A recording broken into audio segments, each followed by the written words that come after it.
Yeah, so before we start, wanted to ask or say one thing and ask another thing. So, first thing is that this chapter believes that you have understood who you are. So, this will be a very uphill climb chapter. That means we already know what we are or who we are. Totally. And then we are looking into faith. This is Shraddha. So this is called a Shraddha Traya.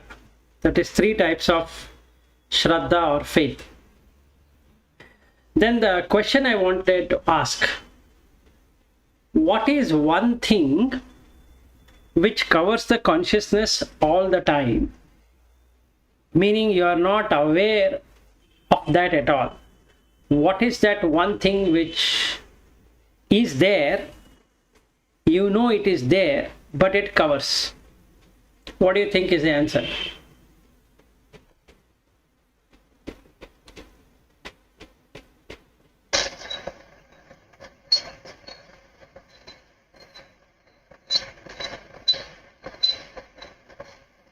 What is the one thing? It is there, but it covers. It covers. Yeah, you know it exists. You know you are, but you are not aware, and it covers.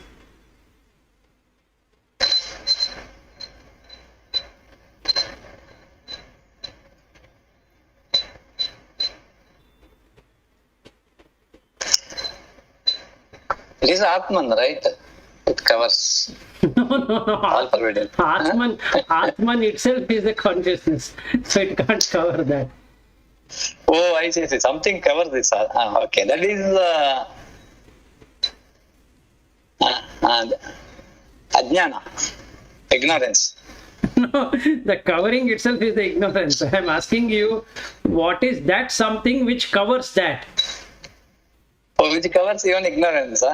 No, it will keep you in ignorance. Ashraddha.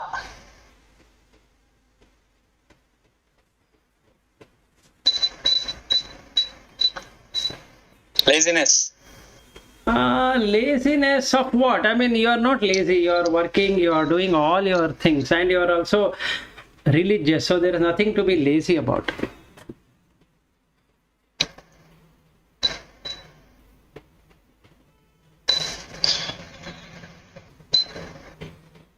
Lata, maybe you can also try. Padmashree, you can also try.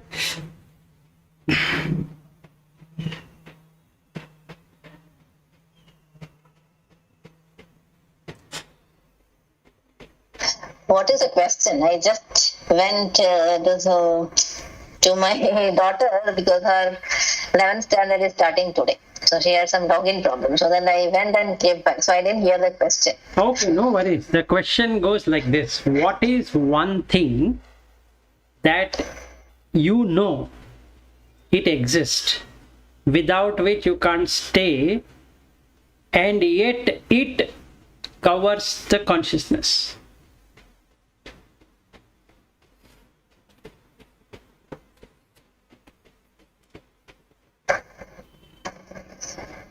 You're asking what covers the consciousness. Yes.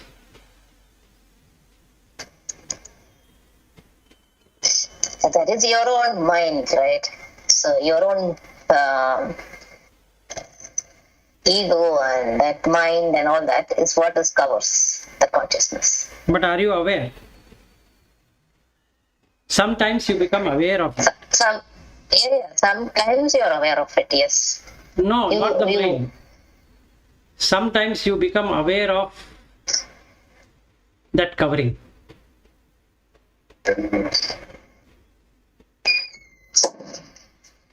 Sometimes you're aware of that covering.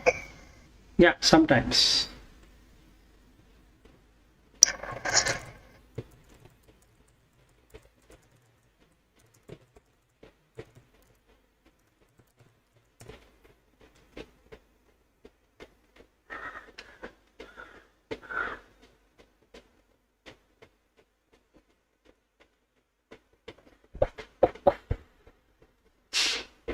No answer? Shall I answer?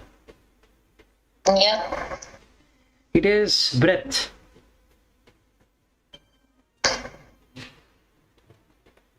Very simple breath. How? See, breath is the start of life and it ends the life also. But you are not aware of the breath at all. And that is the one which covers the consciousness. If you were That is my question is this last one. How it covers the consciousness? that is a beautiful question. Now, if There's you... a deep answer. Okay, now I got it, Vilas. Yeah. Okay. No, but the thing what has to be learned is about your breath only, nothing else. If you know your breath, you have known all.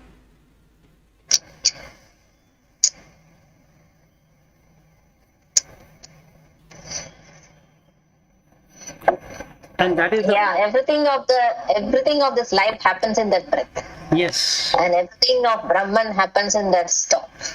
Yes. So the stop is Brahman, the movement is you. Yep. And that is how it is covered.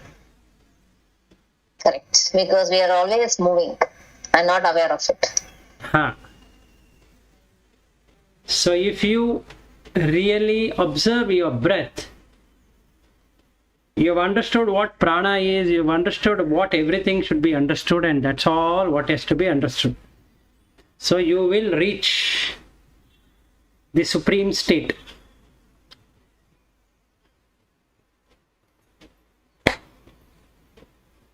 That's all what it is. All these literature, books, studies, Vedanta, all is to understand what is moving and what is stable. Stavara and Jangama. There is something that doesn't move that you are going to see after stopping the breath. But the breath moves, so you move, and that ends your life.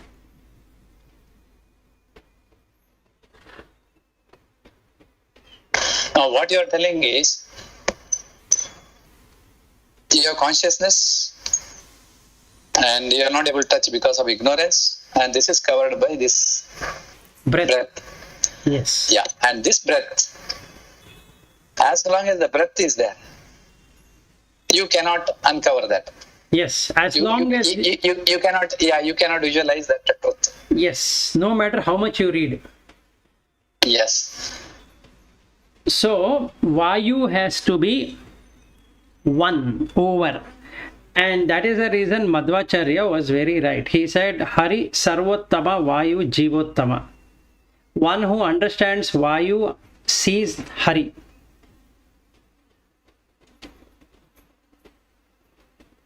So Madhva philosophy, if somebody really practices it well, will get into bhakti and Shraddha and gets liberated.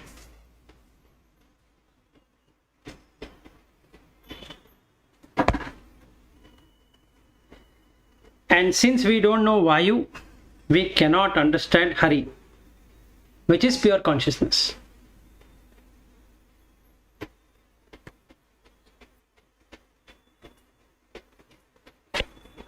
That's all. Vayu Jivot Hari Sarvottama is fine. Vayu Jivottama means for Jivi. Vayu is above Jivi, or it's Vayu is the food for Jivi. What is it? No, Vayu Jiva Uttama. Uttama means the best.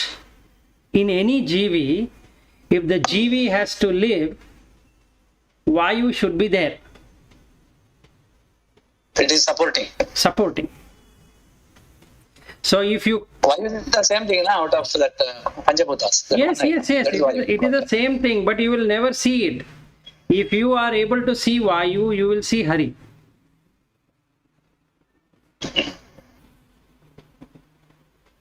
So you have to see it for yourself.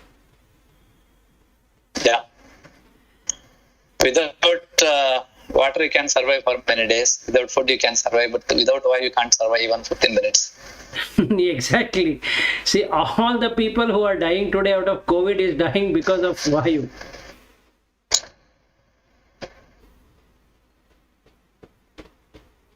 That is the thing. But Vayu is helping us to achieve the sadhana, or Vayu is what is the role of Vayu with respect to this your starting question? No. This is the ignorance. It creates that moha, ignorance. It is, even though Vayu is going every moment, the person doesn't see that at all. He thinks he's growing, he thinks he's earning, he thinks he's doing 100 different things in ignorance, not aware that Vayu is the Jiva Uttama. That is, without Vayu, nothing can be there. It brings Prithvi, Apo, Tejo together as though a being. It gathers all the other three elements. So, if we reflect the 12th stanza, 12th chapter, Adveshta Sarva Bhutanam, the Bhuta is this four elements, Prithvi, Apo, Vayu, Tejo. And Vayu brings all the three together to form something called as a being. And in each of the being, Vayu exists. If Vayu goes away from there, the being no longer exists. That means the reflected consciousness moves away from that reflection. So it just stays where it is. So Hari is Sarvottama because without Hari there is no combination coming up. And Vayu is Jivottama because without Vayu nothing can survive even for a moment. And that is ignorance. Meaning not being aware of Vayu is ignorance.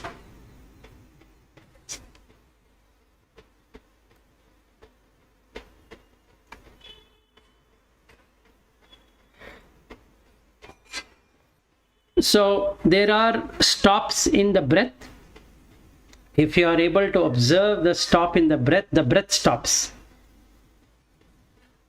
It will show what has to be seen. I think I had shared that Vigyan Bhairava Tantra also. In that, first 9 are related to breath, as explained by Shiva to Parvati.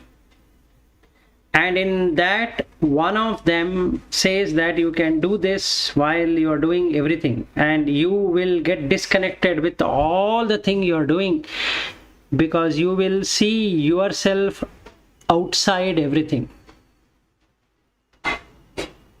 And that is what Vayu you will understand. So the Shraddha takes shape because you have experienced what has to be experienced. Now your Shraddha is built up. Otherwise it becomes only bhakti. You see as though it will come one day, which is okay to begin with. So Krishna splits bhakti and Shraddha. Bhakti as in 40 attributes what has to be developed, and then Jnana of the 20 attributes. Then we spoke about the 15th chapter where the person is able to cut the samsara. Then 16th chapter we looked at 26 Daivic qualities and 6 Asuric qualities. And having experienced this Hari Vayu, we are ready to take on the 17th chapter, which is Shraddhatraya. Meaning you should have understood what is Vayu by now and how it brings Prithvi, Apo and Tejo together.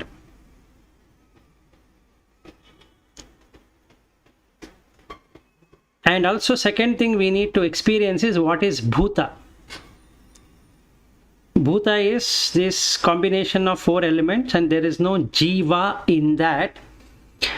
And the Jiva is given by that consciousness, one amsha of that consciousness which comes and gives the reflection.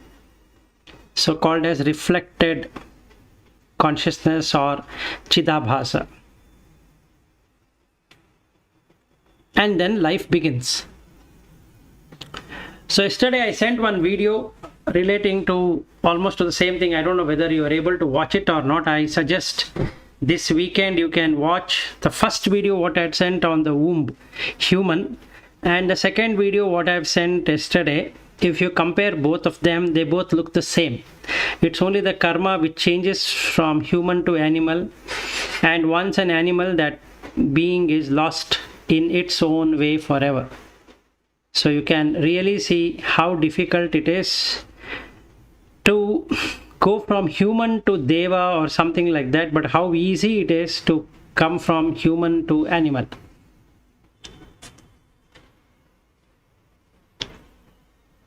So this is something what you need to experience, meaning you need to experience how the a wheel or a curtain is put on the consciousness through Vayu, which keeps on going out as prana, but then the person doesn't know. He is so occupied with his daily activities, and he believes that what he or she is doing is right. And like a football where your air is going out and the football is getting smaller, but you are filling it up with air, putting so much of effort every day to make it big, but the air is continuously going out. So that is what is happening in our body also. We are putting breakfast, lunch, dinner with water and different kind of liquid, and it slowly departs. And that we forget to see. So we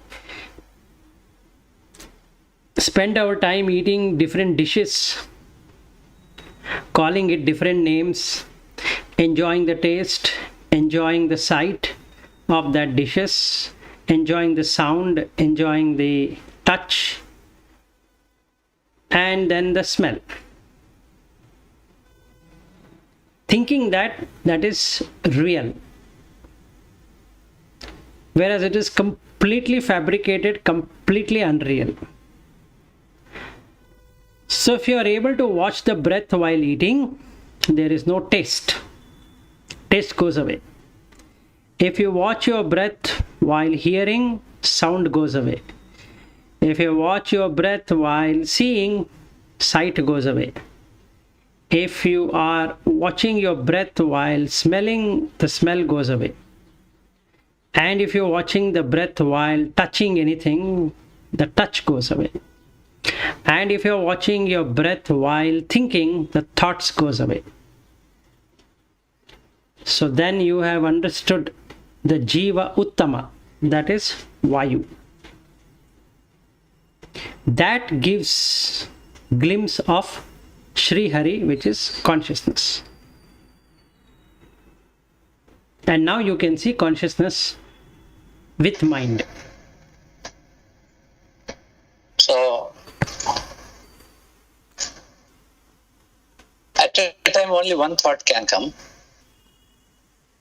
Yes. And if you touch, only touch feeling. If you see, only see feeling. Touch and seeing both cannot happen together, right? That's what you're telling. Yes, it never happens. It is just a fabrication. Never happens. Yes, clear. That's clear. I have been doing that meditation on that. Now, how you said that again? Vayu is superior here. Yes, Vayu is superior. No. What is the proof? Proof is With respect to that. Proof is that it brings everything together and it dissipates also. Vayu is movement, right? So in that movement, it brings things together. I think the movement starts the creation. Yes. What you call as world is created through movement. Otherwise, there is no world. The moment breath stops, the world also stops. Yeah, it's the same thing. Your mind is also created in that breath. Yes. in that stop it is destroyed. Yes. So that is why I think Vayu is you saying is Uttama. Yes. Because the destruction happens through Vayu only.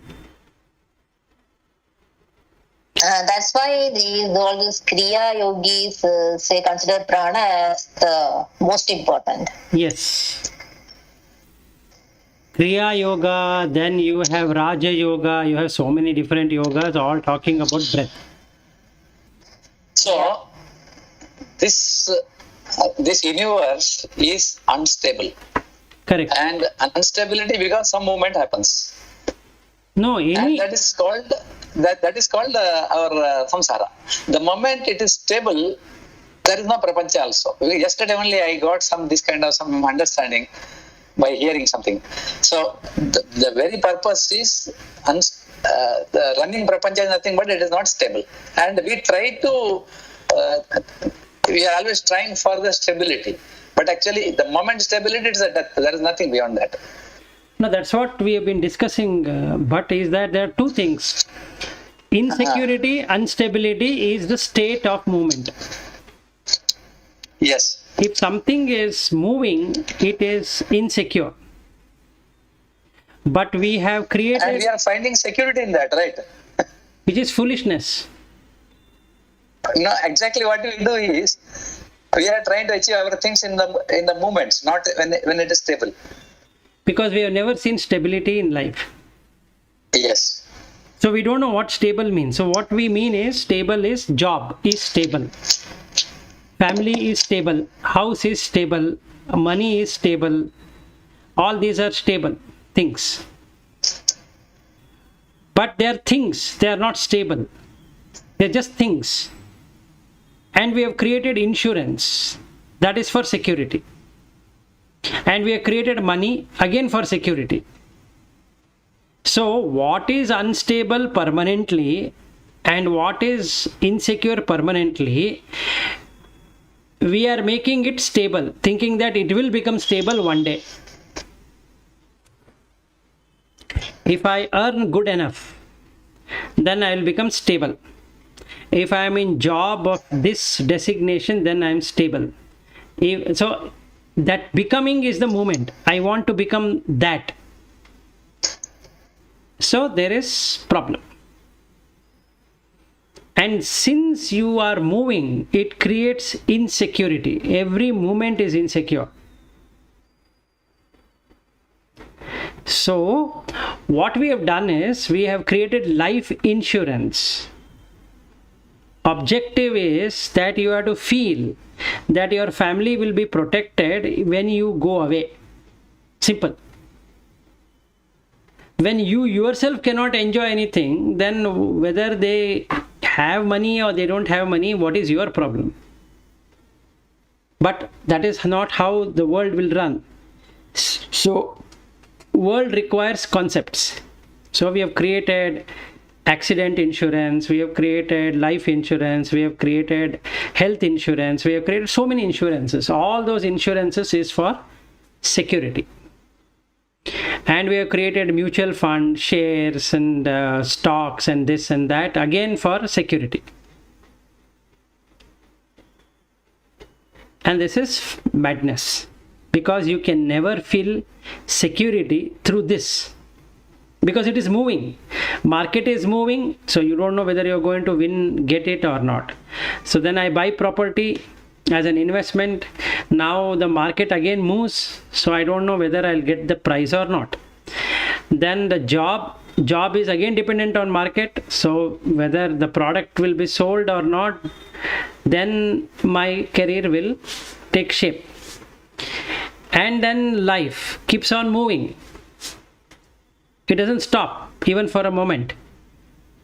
So basically, the concept what has been created is more insecure than the insecurity itself.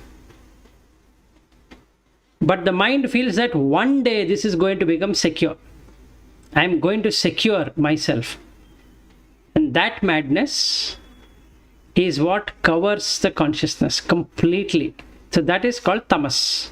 And that Shraddha in a person that one day I will establish security in comforts is tamas. So now I am entering into the shlokas. So how do we get into tamas is that by feeling secure on one side and feeling stable on another side. So when I get married, I feel stable and secure, not knowing that I might lose the wife the very next day, either as a divorce, either as misunderstanding, either as death, either as disease, or either as whatever, or the same holds good with husband also. But the madness is that we are going to stick our neck forever because I am married. Marriage is stable on one side, secure on another side. Then the job. I join a company thinking that I will have my way of doing things. So I have my degree or whatever I've done, and I should be able to do what I want to do in the organization. Not being aware that everything is market driven. And everything is ambition driven also in the organization. So I might or might not. So, but the madness is that one day I will make the organization stable and secure. And this is from everyone. It's not only from me. It's from everyone. We look at that. Then we do education. From the kindergarten till PhD. One day I will become stable and secure.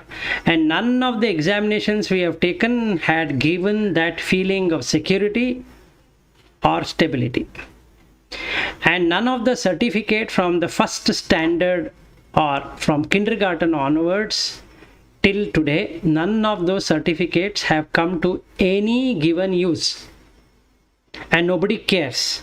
Meaning, after I get the job, nobody cares of the 10th standard marks card, which was at one point in time such an important life-changing activity for as far as the parents who kept on telling me that 10th standard is gives you direction, is going to give you so much of this and that. And after the 10th standard, nobody cared, and I came into 12th, and then the 12th they said that it changes your life, it gives dimensions and this and that.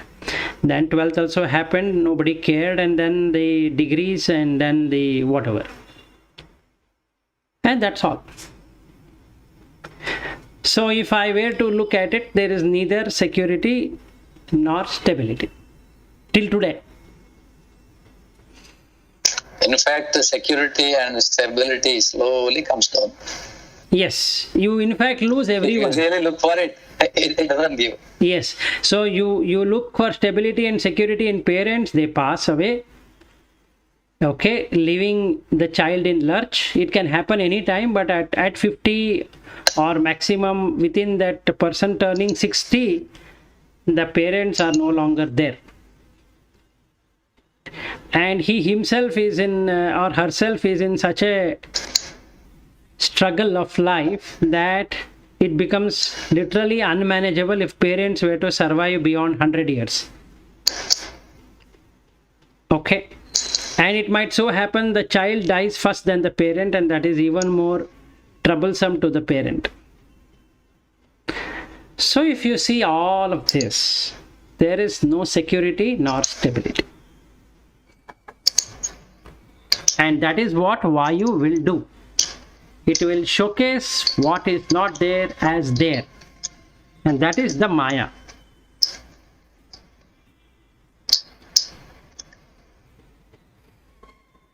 So Arjuna asks to Krishna.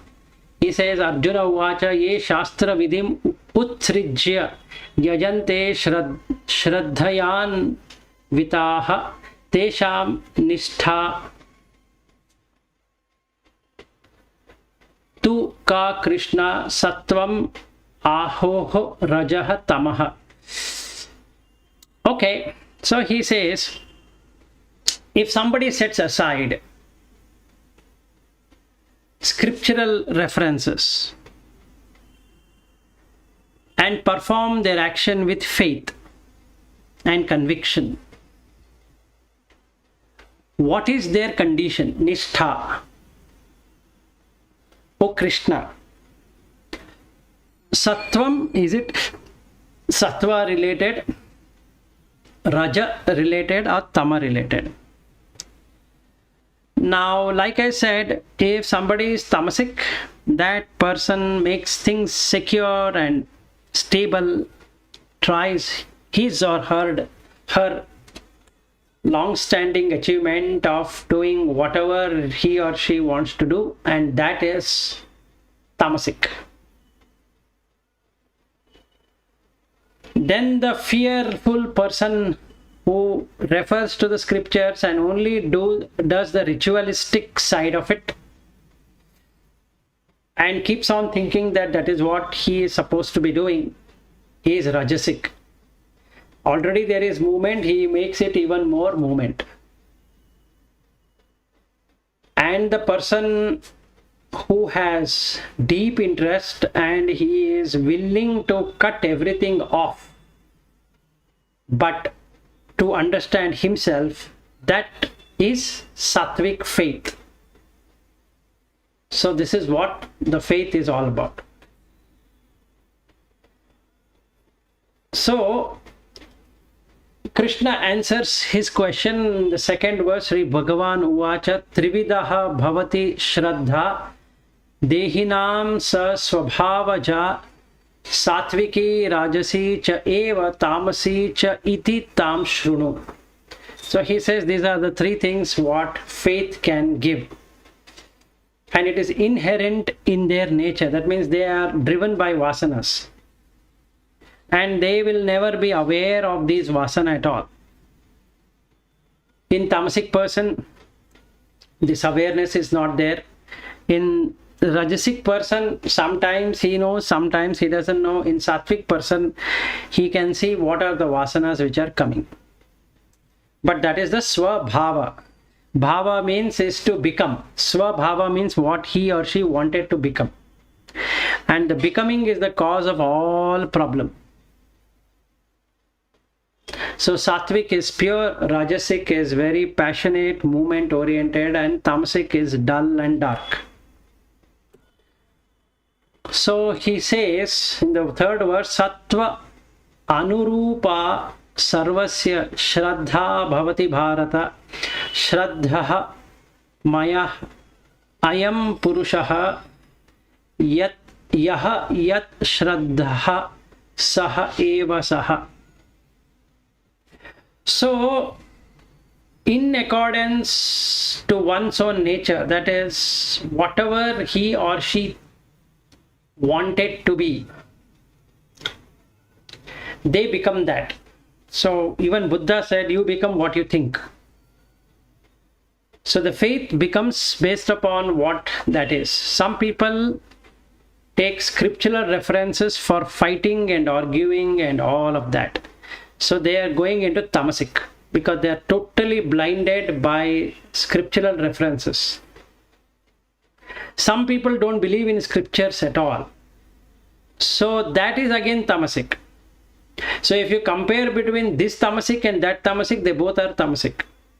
Because they are spending their energy, virya, on argument and discussion and debates and proving oneself right and the other wrong. As in the case of, if there are a lot of people from Madhva community who would argue against Shankara to an extent of spreading something or the other just to prove that Shankara was wrong. So that person is equally tamasic than the person who does not believe in scriptures. They both are of the same. So rajasic is passionate. So that person who is talking ill about another person or community or whatever it is, that person is having this passion, so that pulls him towards tamas. Another example I could give is that there is one friend of mine. So one day he had come here and we were discussing about ID, that ID comes with the idli dosa, that batter. So I was saying to my wife that tomorrow if you can't prepare breakfast, I'll go and buy that ID and we can have dosa. Immediately this friend of mine answered that, you know who makes that ID? I said, I don't know, some machine makes it. So it is in one company near Whitefield. It is exactly opposite to the company ABB where I'm there. And he said that owner is a Muslim. So I asked him, how does it matter? No, I'm just saying to you that you should not buy from Muslim. I said, okay. So now he is equally tamasic than the tamasic person. As simple as that. So whether a person is Muslim or Christian or Hindu or this or that, it doesn't really matter. It's just a consciousness. It has no name, no forms, nothing. It is just shining everywhere. But the madness in me says that this person is this and that person is that, as though that person has personally hurt me in some way. That means that ID owner has hurt me in some way, or hurt my friend in some way, that since my friend is hurt, I should not be buying any product or services from that organization, which is foolishness. But that's all what it is. So I heard him, I was mentally laughing at this thing because his Shraddha, faith, is gone on the very wrong side of equation. It doesn't matter. The batter is batter, it is just food. You bring it, you prepare whatever you want to prepare, idli or dosa, and have it. It doesn't really matter. And the same people would love to go to Gulf and earn money. So how hypocrite things are. The same people, if given an opportunity, and you say that, do you want to work in Saudi Arabia and you are going to make 5 crores per year? Without a second thought, they'll jump to that country, which is a Muslim country. And they are very well set there. So it's foolishness. That faith, which has gone totally wrong. Another faith is that my Guru is right, your Guru is wrong. So keep on fighting. So that is again a wrong faith. Goes into tamas. My ritual is right, your ritual is wrong. Again tamas. Goes into the tamasic way of living. So why this happens? It happens because of that person's inherent nature. Meaning, finding fault in something is inherent nature. Complaining about anything at all is in his inherent nature. So when this inherent nature comes, it comes with rajas, tamas, sattva, and the faith also is dependent on that. So there are relatives of mine who swear by Madhva, having not read even a single page of what he has written. They are only worked up on what puja and practices are being done by their swamis or their gurus or their rituals at homes. And they keep on sharing it on WhatsApp. So the more you can blame other people, other communities, the better they feel. So that is the faith. It's not bhakti, it's faith. They have gone so much faith in that, they see only that. They can't see any reality. So it is tamas. Now, what happens to such people who are in this wrong faith is what this whole subject is all about, which is what is a right faith and what is a wrong faith. So he says that yaha yat shraddha saha evasa. Whatever the person has a faith, he becomes that. So if he has a wrong faith, he continues in that wrong faith forever. And he says faith determines our ideals. Yajante sattvikaha devan yaksha rakshani rajasaha pretan bhuta ganancha anya yajante tamasaha janaha. So now here is a problem between what the God is mentioned here. Yajante sattvikaha devan. So basically the Daivika guna is in sattva. It's not about praying to the God. I can pray to the God however I want, but it is not the God in my puja room what we are talking about. It is the sattvic quality what the person has.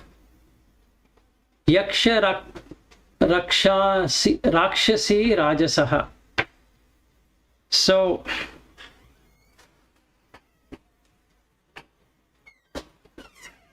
when the person is propelled by sensual attachments and sense pleasures, and he has tremendous faith in that, as in the case of asuras, that pulls him towards yakshas and rakshasas. Yaksha is the demonic quality of a deva, meaning he feels proud of giving something or doing something, which we have already covered in the earlier chapter. And sakshara is knowledge and rakshasa is without knowledge, so it gets him into the tamasic. Pretan bhuta ganancha anya yajante tamasaha janaha. On the new moon and full moon day, there are people who take lemon, and on the 4 crossroads they go there and they do a lot of rituals like that. They take a coconut and they do that, or they take on this kumbalkai. I'm not getting the English word to that, and they but But Kumbhalaya is a pumpkin, right? yeah, pumpkin, yeah, the white colored pumpkin, and then they Ash god. It's called the ash god. yeah, ash god. So they put Pumpkin is sea kumblakai. howdu. Oh, it's a sea Kumbhalaya. Okay.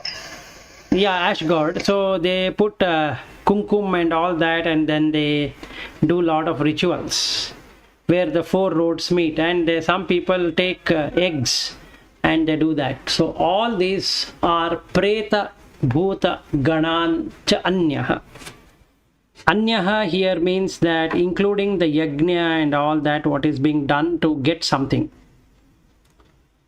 Okay, most of the homas are tamasic in nature because it has the ability to blind the person to what they want to achieve in this life in terms of material comforts and relationships. And they have extreme faith in that whatever is there, that's all it is. So there are people who have become violent when things doesn't happen. They're very vicious. They can go to any extremes in life to get what they want. So these are the 3 kinds of faith. So now he starts giving examples. Example of rajas.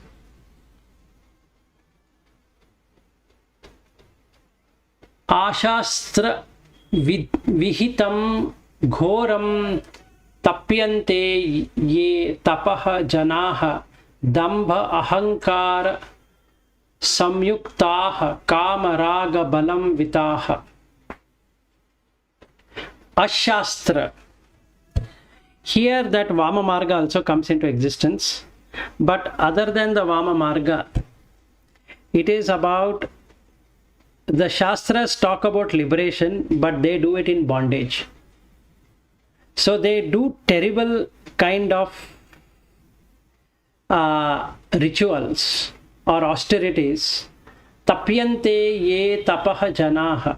So they do a lot of austerity. So right from Nirahara to Nirjala on Ekadashi day, to all the rituals they do in expectation of something.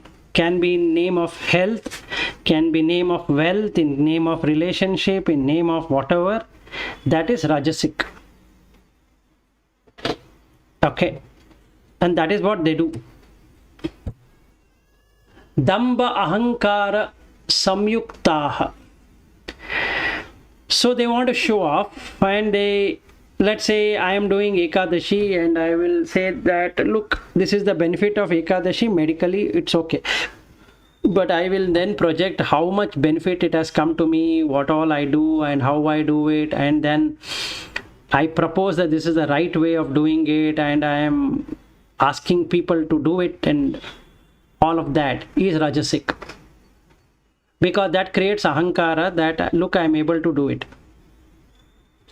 So samyuktaha is, the yukti is now totally mismanaged, meaning to say the yukti is the knowledge of how something to be done, but it is completely mismanaged.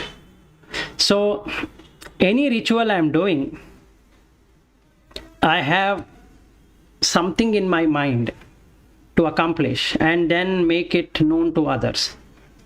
So I might take a selfie and I can post it, or I can write on WhatsApp or whatever, Facebook and this and that.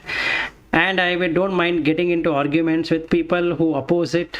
I want to prove this is right. And so because I have kama raga balan vitaha, so I have terrible kama. And because of kama there is raga. Now the problem is with raga, it pulls the person towards tamas.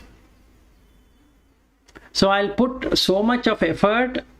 Anvitaha is, vitta is money.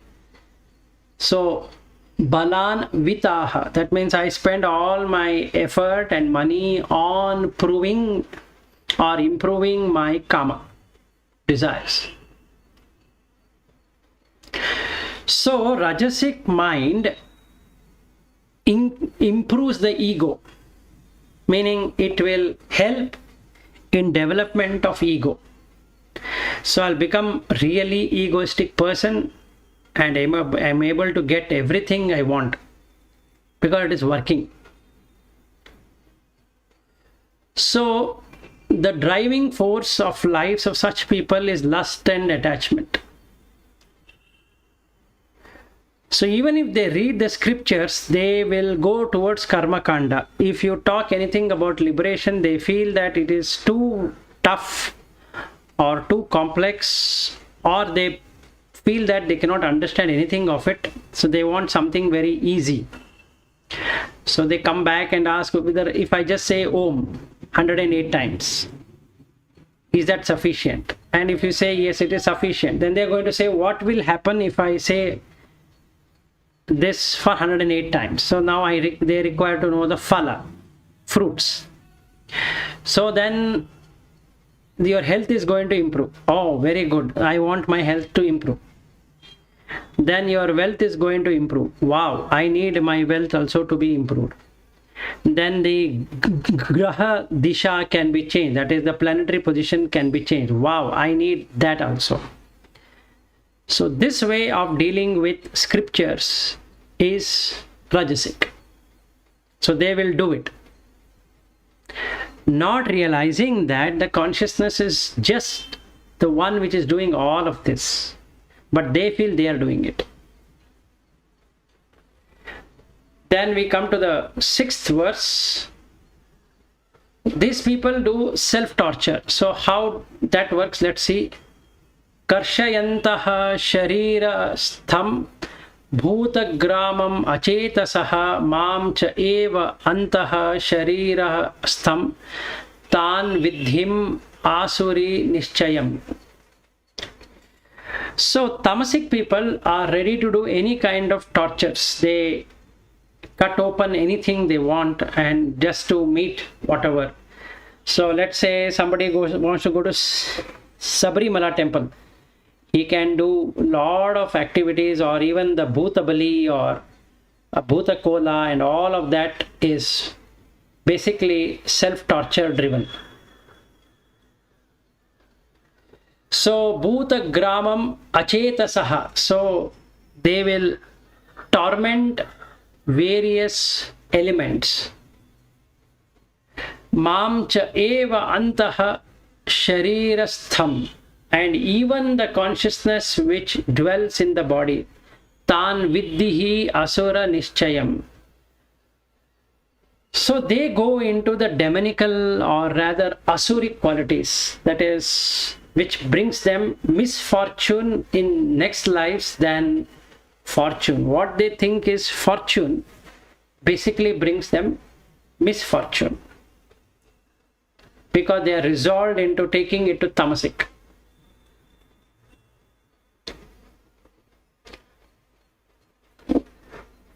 Any questions or anything before we go to the 7th verse?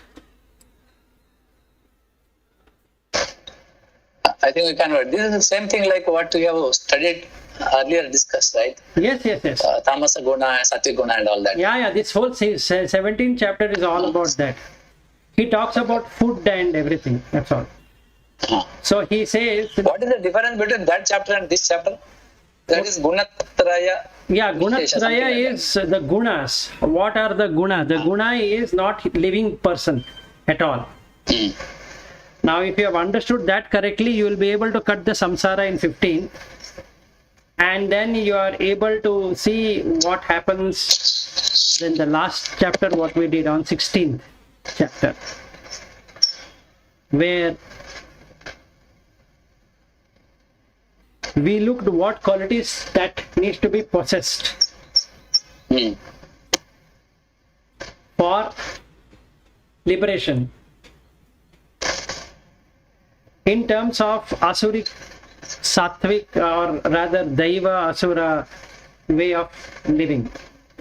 Now the 17th chapter talks about what is the nature of people or the beings, and how the food makes them react according to their taste. That is all what will be done in 17th chapter. So he talks about food. It's almost 9:28. Yes, so he talks about food, he talks about austerities, he talks about then charity, then he talks about what is Om Tat Sat, and what is Asat. With that he ends the 17th chapter. 17th, okay. Tattvam Asi part. We are only in Asi from 13th chapter onwards.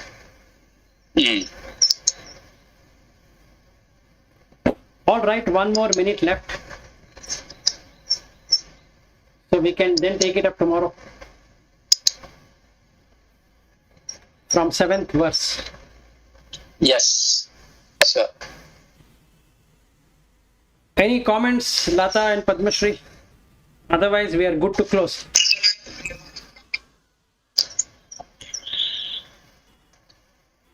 Nothing from my end. Okay.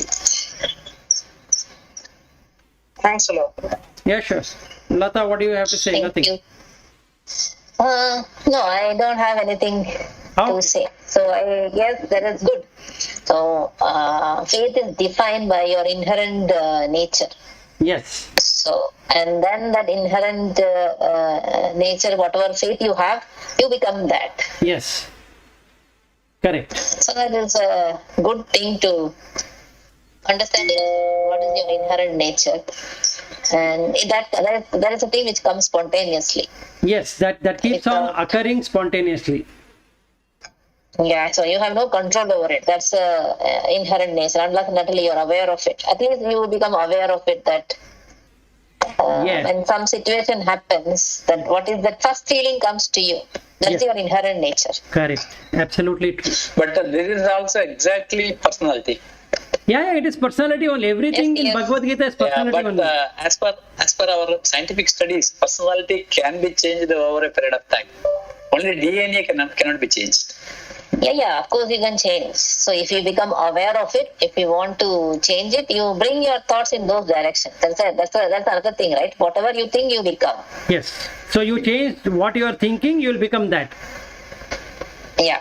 So if you are tamasic, you So can. first, Yeah. Sorry. correct. First you have to become aware of what you are. Then you don't like it, you change it. You can change it. And that is Yeah, a, awareness is Brahmanya, right? awareness is the breath. You as the breath. And that's the question what I Now, started with. what is exactly the meaning of awareness here in this context? Awareness is that who you are. In this context, if you know who you are, you will stop the negativity from coming.